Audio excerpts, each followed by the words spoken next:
রাষ্ট্র ভাগ করার পরে আমাদেরকে জাতীয়তাবাদে বিভক্ত করা হয়েছে, এরপরে আরও মারাত্মক যে কাজটা করা হয়েছে সেটা হচ্ছে আমাদেরকে নিরস্ত্রীকরণ করা হয়েছে।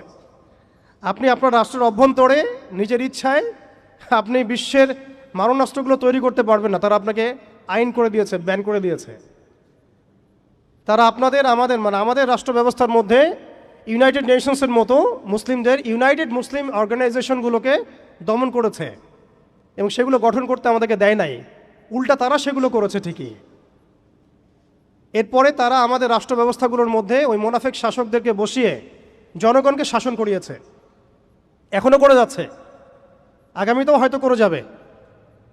আমরা সবই বুঝি, কিন্তু আমাদের চিন্তাগুলো কেন জানি মসজিদ পর্যন্ত সীমাবদ্ধ হয়ে যাচ্ছে। এরপরে যেটা হয়েছে আরও মারাত্মক, ওই রাষ্ট্রগুলোর মধ্যে তারা পাঁচটা, আমি বলি দেবতা, 5 দেবতা ঢুকিয়ে দিয়েছে। 5 দেবতা কি? আগে ছিল 4 দেবতা, লাত, উজ্জা, হবল আর মানাত। লাত, উজ্জা, হবল আর মানাত নিশ্চয়ই পড়েছেন আপনারা সিরাতের মধ্যে। এগুলো ছিল আবু জেহেল, আবু লাহাবদের দেবতা।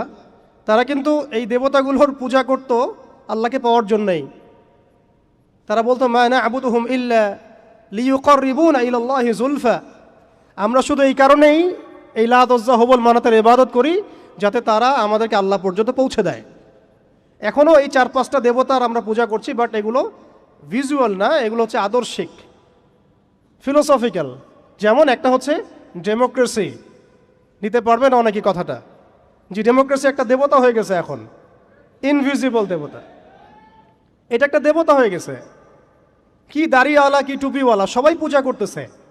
সুবহানাল্লাহ, মানে অবাক হয়ে যাবেন। রিপোর্ট করছে টিভিতে, আপনারা কি চান, এই গভর্নমেন্ট কয় বছর থাক, এই গভর্নমেন্ট কয় বছর থাক, আপনি কি ইলেকশন চান, আপনি কি চান না? অডিয়েন্সের, সাধারণ আম জনগণের জবাব হচ্ছে না, আমরা ইলেকশন চাই না। ইলেকশন দিয়ে কি হয়, খালি এক জালেম যে আরেক জালেম আসে, আমরা এইসব ইলেকশন চাই না। আমরা চাই ভালো কোনো সরকারি ব্যবস্থায় থেকে যাক আরও 10 বছর। মানে সবচেয়ে ভালো যে চিন্তাটা তাদের, সেটাও গণতন্ত্রের বাইরে যেতে পারে না। সবচেয়ে ভালো তাদের ইনসাফপূর্ণ যে চিন্তাটা মাথা থেকে আসে, সেইটাও এই দেবতাগুলোর বাইরে যেতে পারে না। ওই পূজার মধ্যেই চিন্তা। আমরা চাই এরকম একটা গভর্নমেন্ট আসুক, এই পদ্ধতি থাক এবং আরও 10 বছর তারা দেশ চালাক।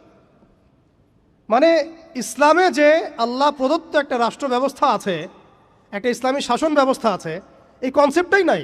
নামাজ পড়ছে মাশাআল্লাহ, রোজা রাখছে, হজ উমরা সবই করছে, বাট কেন জানি পলিটিক্যালি রাষ্ট্র ব্যবস্থা, ইসলামের যে রূপরেখা আছে বা ইসলামের যে একটা সুন্নাহ আছে, নবী সাল্লাল্লাহু আলাইহি ওয়াসাল্লামের যে একটা রেখে যাওয়া উসওয়াতুল হাসানা আছে, এইটাই মানুষ মানতে পারছে না বা বুঝতে পারছে না। জাযাকাল্লাহ।